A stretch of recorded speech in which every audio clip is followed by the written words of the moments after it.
My parents want me to have a secret wedding.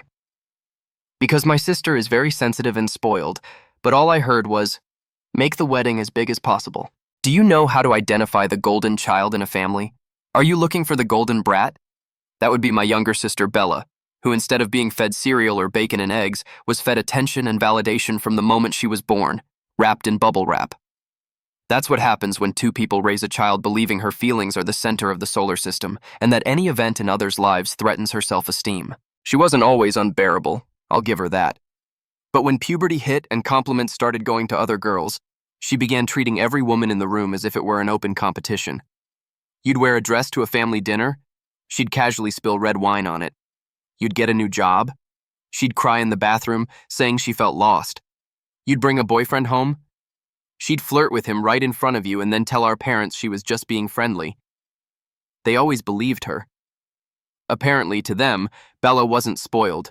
She was just sensitive, misunderstood, fragile, a delicate, blooming orchid who couldn't handle conflicts, boundaries, or other people receiving attention that wasn't for her. So when I got engaged, I knew there would be some drama, but I didn't expect an entire campaign to guilt me into having a secret wedding, as if I were a mistress or a side wife in Game of Thrones. My gay fiancé proposed to me last winter. It was during a snowy hike with a mini picnic and a ring he had carefully chosen for months. It was the most peaceful moment of my life. That peace lasted exactly one day, because when we told my parents, Bella was already crying. These weren't tears of happiness because her sister was getting married. These were tears of, "You can't get married before me." She ran to the bathroom in the middle of dinner, shouting incoherently. And as luck hasn't blessed her in this life, she didn't directly accuse me of anything, but I was literally the only one who got engaged that day. So you know who the culprit was. I'll dare to say I was the star of that tantrum. I stood there watching my parents do their usual routine of comforting her. My mom rubbed her back and whispered that she was still special and her time would come. My dad looked at me as if I should apologize for not having subtly hinted to my fiancé that if my sister wasn't first, no one could be. I waited. I gave them a week to calm down. Maybe a little time and they'd pull their heads out of their asses and I could breathe fresh air. That way they'd make a decent decision. Well, no. Instead, they invited me to lunch and dropped their irrational request on me. They said exactly, "It would be better for the family if you keep the wedding private. Maybe just a courthouse signature. This is very painful for Bella, and it would be a good sisterly thing to have a little compassion. We're not asking you not to get married, but the fewer people who know, the better.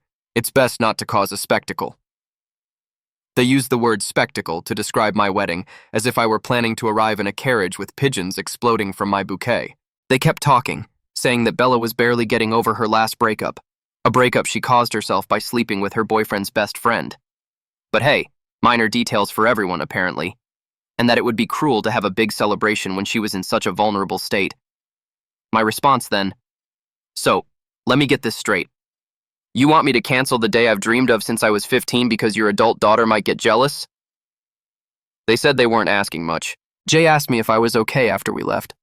I wasn't, but I said yes because I didn't want to start crying in the middle of the parking lot. Rage was boiling, but I needed time to decide how I wanted to handle this. And then, as if the universe wanted to give me an answer, I accidentally overheard Bella bragging to a friend on FaceTime. The following week, I went into my parents' house without warning, and there she was in the kitchen with her phone on speaker. Laughing, she said exactly these words. Yes, she agreed to tone it down. I guess she finally realized who's important here. Let's just say at that moment, I decided not only would I have the wedding of my dreams, I was going to make it the biggest, boldest, and most unforgettable celebration this family had ever seen, or that a responsible budget could afford. Think elegant venue, designer dress, chandeliers, open bar, and enough flowers to cause allergy attacks within a 10-kilometer radius. I told Jay that night, and his response was, "It's going to be such a massive bash that even my grandmother with a walker will throw it aside to polish the dance floor with her shoes." Impossible not to love that man. So now we're planning the wedding we truly want. I sent the invitations last week to everyone except my parents and Bella. Let them find out through a cousin. Because if they wanted me to disappear for the sake of my sister's royal highness, then that's what I'll do. But with cake and a 5-piece jazz band. Update 1. I knew they'd eventually find out. The only surprise was that it took so long. Apparently, it was Aunt who spilled the beans. She received her invitation and immediately called my mom, thrilled about the venue, the dress code, how excited she was for a wedding like that. She said she didn't even know we were planning something so grand and asked if she could bring her best friend and her friend's son. I was told my mom remained silent for 20 full seconds and then hung up with the grace of a dial tone. The fallout came quickly. First, a missed call, then a message with so many lines I thought she was writing her autobiography. It said I had violated what was agreed upon, that I had disrespected the family, betrayed my sister, that I was selfish, attention-hungry, and had brought shame to the house. I was born in the house of Lannister, because if that's the case, I might cause some problems since I didn't like my siblings, even though I don't have any. Then, the cherry on top. We needed to talk. Dinner tomorrow at 7 o'clock. Jay saw the message and asked if we should bring popcorn. So we went with popcorn in my bag and everything. We weren't going to beg for anything, neither for them to let us have this party nor for them to attend. We were going to clearly explain what was going to happen and where they could shove their opinions from now on if they didn't like it. Bella was already on the couch when we arrived, buried in a blanket as if recovering from a Victorian illness. She barely looked up and turned away, as if I had personally stabbed her with my wedding invitation, or rather, the non-invitation. My dad didn't even bother to say hello.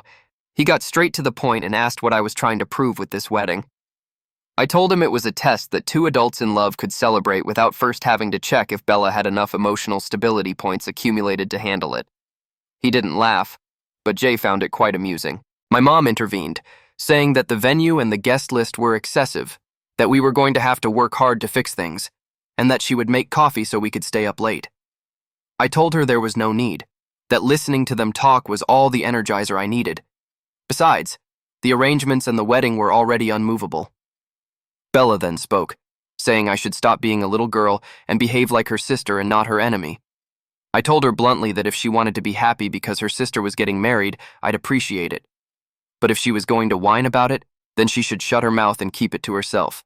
My dad interrupted and said I had to stop. I asked him why I was finally saying the things they didn't want to hear, why, for once in my life, I was going to think about myself and not Bella. My mom said Bella was going through a difficult time, that I had no idea how much she was suffering. I told her it was impossible for me to know, because I didn't cheat on my fiancé. I didn't crash his birthday party, and I'm sure I didn't scratch his car after he didn't want to get back together with her. And I almost forgot. But I also told her that to get married, I hadn't mentioned a fake pregnancy either. Bella stood up and called me resentful. She said she couldn't stand me getting attention. Honestly, that kind of attention isn't exactly what I was looking for. My dad, in the most serious tone and with the thickest voice possible, said that if I went ahead with this wedding circus, I shouldn't expect to beg them to attend, because they wouldn't, out of respect for my sister.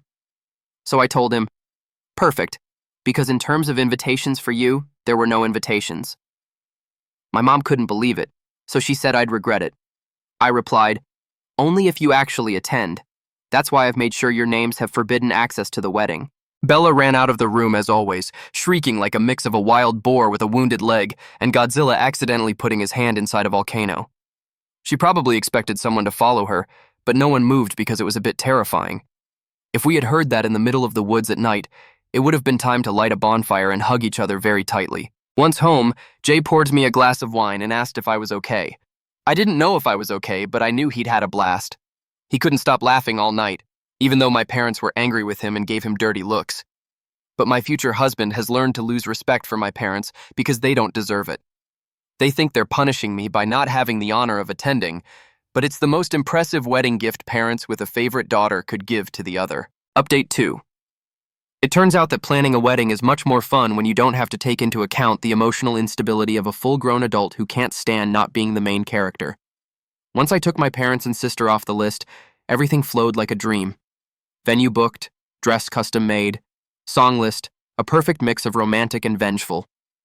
The song for walking down the aisle is literally called Goodbye to You. A subtle nod, of course. We even made a wedding website. We added funny videos, engagement photos, and RSVP links.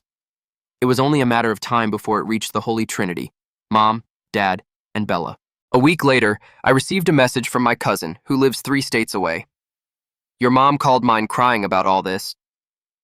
And that's when the sabotage began. Subtle, nasty, weak, right in my parents' and sisters' style. It started with my aunt. She sent me a message saying she unfortunately couldn't attend the wedding because she didn't want to get caught in the middle of a family rupture. She added a smiley face at the end, as if that would soften her cowardice. Then came the drama with the florist. The florist we hired, one my mother had recommended years ago, suddenly canceled without giving any explanation. When I followed up, her assistant told me she had been advised that it would be best for her to decline certain events. You'd think I was organizing a satanic ritual instead of a wedding, and that didn't align with her religion. I didn't even get angry. I just counterattacked. I found a better florist, triple the style, same cost or better. I sent a photo of the new bouquet design to my cousin, and she accidentally dropped it in the family chat. No one could have predicted it. 2 months to go. Wedding website visits had tripled. RSVPs were pouring in, and Bella had apparently entered full-on Instagram blocking mode. She blocked all family members who posted anything remotely positive about our wedding. A cousin was blocked for uploading a photo of her bridesmaid dress. An uncle was blocked for sharing our engagement photo with the caption, "Couldn't be happier for the newlyweds." Bella was apparently fuming, which brings us to the next sabotage attempt. Jay's mom, who's a sweetheart, but unfortunately the type who believes all conflicts can be resolved with a good chat over tea, received a call from my mother. She said she just wanted to chat between the mothers of the engaged couple, clear the air, be the only adults in all of this. I warned her. It was a trap. Jay also warned her, but she said she would listen. She came back from tea looking like she'd aged 10 years in 90 minutes. She said my mother spent the entire time trying to guilt her into talking to Jay and making him see reason, that she cried saying that she and my dad had always loved Jay like another son, and that my wedding was like a stab to the heart. She said it would mean everything to her if Jay could convince me to cancel it and go back to the family plan. The family plan is to make Bella stop whining because the world is happy without her. Jay's mom politely smiled.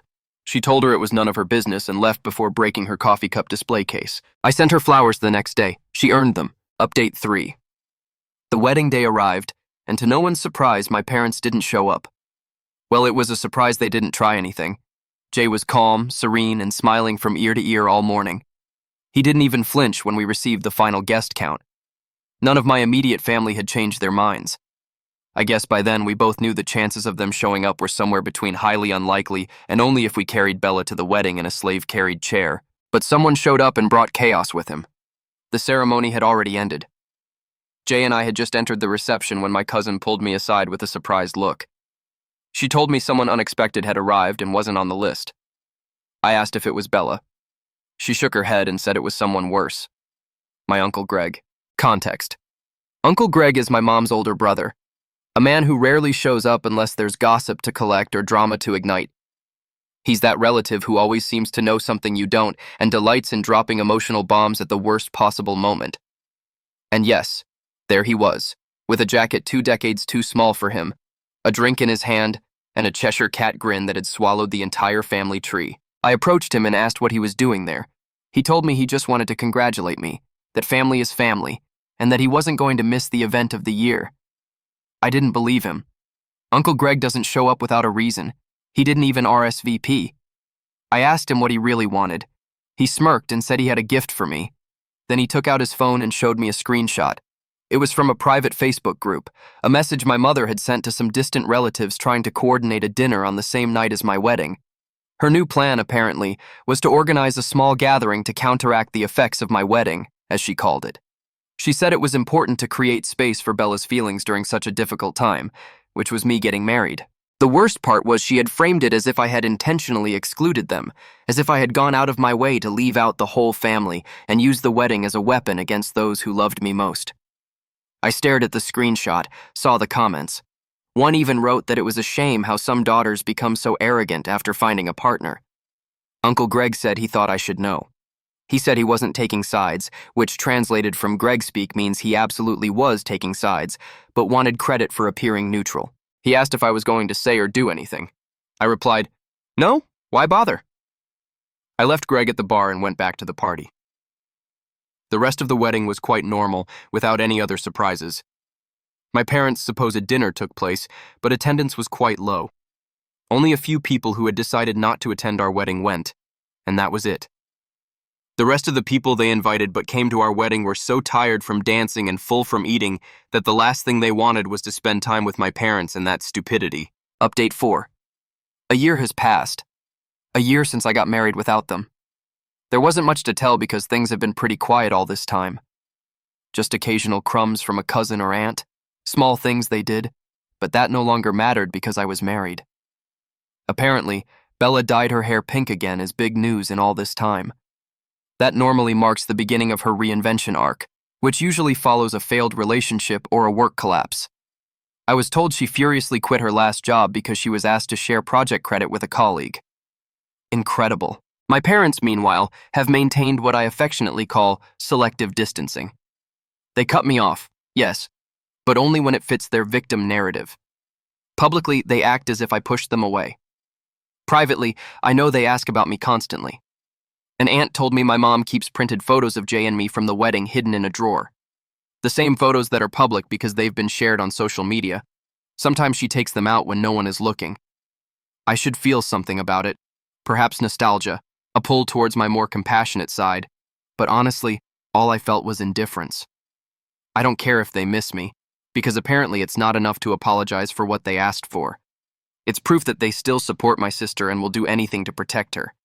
Maybe they miss me, or maybe it's all part of the circus to look like sad, abandoned parents. Jay and I moved into a townhouse just 2 months after the wedding. Cozy kitchen, tall windows, a small backyard that I turned into my garden. There I've planted hydrangeas, lavender, and a rose bush that looks pretty but will prick you if you get too close. He's still the same man I married. Patient, grounded, the kind who looks you in the eye when he says he loves you and truly means it, the kind who laughs at my parents' nonsense. My soulmate, with whom I want to share the rest of my life. Perhaps that's why I was so surprised to receive an email from my mother. Yes, an email. She must think it's 2003 and she's just discovered the internet. She said she hoped I was well, that she'd been thinking about certain things and wanted to reconnect at some point in our lives. She mentioned Bella, because she couldn't help but mention her. She was going through a difficult period, and that it had been hard for all of them. The problem is that if I take a large sheet of paper and draw Bella's difficult periods, I'd probably end up with a continuous, unbroken line because her entire existence is one. And then she dropped the line that made me laugh out loud. She said she hoped I wasn't still holding resentment over the wedding. She still thinks their absence from the wedding was very important to me, and that I'm somehow damaged by not having my parents there. No one who attended that party could think that, because we had such a good time that if it weren't for Uncle Greg, I probably wouldn't even remember them. Jay read the email, and after laughing for a good 5 minutes, asked me what I wanted to do. I told him I'd think about it overnight. Instead, I was awake until 2 a.m. drafting my reply, not out of anger, but because it had to be a sufficiently clear response. The final response was as follows. Dear ex-parents, I'm informing you that the wedding was a total success, with people eating, drinking, and dancing as if they were Vikings who just raided a village. Thank you for this email. If it weren't for it, I wouldn't have remembered you weren't there. That's how memorable you are when you can only talk about my sister, and that's why I needed the reminder of why you weren't there. As for your request to talk, both sides think we're better off without the other, so the period of estrangement is extended for another year with the option of making it permanent. Without love, the daughter who isn't golden. I didn't send it immediately. I read it 3 times, slept on it. Then I sent it in the morning after making sure it contained everything I wanted it to. A few weeks later, I ran into Bella completely by accident. She was in a downtown bookstore having coffee at the cafe inside. She walked in with a friend, probably unaware there were books there, and didn't see me until I turned. She froze. I calmly nodded and went back to my drink. Her friend whispered something, and they went to the other side of the store. I thought that would be it, but a few minutes later Bella came back alone. She said I looked good. I said thanks. She seemed uncomfortable. Then she asked if I really never planned to speak to them again. I told her I didn't know, that it depended on whether they ever planned to stop being so spoiled or not. She said she missed me. I asked if she missed having someone to blame for everything. She didn't answer. Then she asked if I had seen the family group lately, the same one I left a year ago. I told her no. Eventually, she said she was sorry. Not for anything specific, not for the years of favoritism, the tantrums, the manipulation. Just one of those vague, cowardly, I'm sorries when someone expects that single word to undo all the damage. I nodded and told her I hoped she was doing well. Then I picked up my coffee and left. It's funny. A year ago, I thought closure would come with a big emotional confrontation, a family therapy session, a screaming match, a cathartic cry. But it turns out closure is simply peace, and I've never felt lighter. Update 5. And just when I thought things would finally go back to quiet, I received a letter. Yes, a letter. Every time I interact with my parents, it's like going back in time. Next, it'll be smoke signals and cave paintings. I thought I was in 1972 and got anxious because I didn't have a perm appointment. It was from my dad. This time I found it in the mailbox, and it made me raise an eyebrow. It didn't come in an envelope, just folded over itself like a sad apology origami. I don't know how he knew my address or gave it to someone else to leave it there. The letter rambled with many metaphors. It talked about burned bridges, lost time, wounds that wouldn't heal, and words left unsaid. He said he missed me. He said he wanted us to meet for lunch, just the two of us, to talk like adults. And for a moment, a very brief one, I imagined what that lunch would be like. Him ordering coffee, me watching the clock, him saying he never knew it was so serious, me wondering what I'd make for dinner that night. Then I folded the letter, put it in the recycling bin, and poured myself a glass of wine. Because in this house, it's true that we drink alcohol, but we also recycle trash. We did it at our wedding, and we're doing it now. Update 6. A few hours ago, I returned from Uncle Greg's house.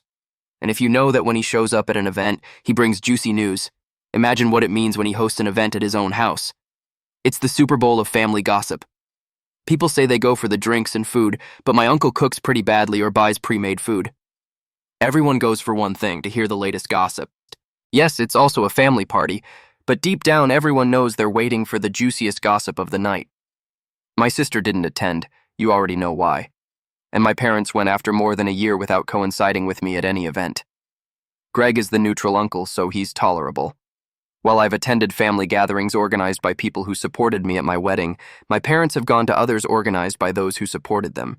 But this year I knew they'd have reasons to attend. Uncle Greg doesn't make a grand announcement of the gossip of the year winner or anything like that. He's much more refined when it comes to spreading gossip. He goes from person to person talking in a low voice, so subtly that when he's done with you, you don't know if he told you gossip or if you just had a pleasant conversation. And he always does it with his drink in hand, usually with 2 olives. Although as a general rule, he can't have more than 3 or less than 1. I mention it because it's necessary for you to imagine the party atmosphere and how things unfolded. This year's gossip. My sister has joined the Peace Corps and has been sent out of town, first for her training and then to fulfill her volunteer work. Don't ask me how she ended up there. That wasn't part of the gossip, and I don't want to ask how an entitled daughter ended up there. I suppose she either saw the light or had an apparition from Jesus, or in her case, Satan. Be that as it may, she left. My parents are alone, very sad, and that's why they attended the event. Blah, blah, blah. I imagined this might be the gossip of the year for Greg, but I hoped it would be something else. My husband bet it would be this, so we were both very attentive to how Greg moved around the room. We were on one side, and my parents were on the other. Greg hadn't reached us yet, but gossip behaves like a living entity that multiplies. First, Greg tells a few people, and then those people tell others, and so it spreads. Greg hadn't even spoken to 3 people when things started to become noticeable. Finally, my parents left the party crying after talking to some people. At that very instant, Jay told me, "It's time to pay up." My parents' reaction is obviously because their golden child, the light that illuminates their path to who knows where, probably to the insane asylum, has left. But also because they think she might end up in a war zone or some dangerous place. And yes, it could happen. Peace Corps members are sent to conflict regions because that's where they're most needed. But knowing my sister, she probably made a special request. I imagine her like this. "Look, I don't really like dirt, but if you send me to a place with ugly children so they'll contrast well when I upload my photos to Instagram, I assure you I'll do a good job." At least she's been uploading those kinds of photos where she's the light illuminating other people with her kindness and all that. It's most likely that those poor people, who are already having a pretty hard time, will also be left without electricity when it's cut off due to unpaid bills. They must surely talk among themselves before my sister arrives, wondering, "Don't you feel something strange? Like a chill running down my spine." This is the freshest gossip I could bring you about my story. It's not much, but neither is my sister's help. Probably.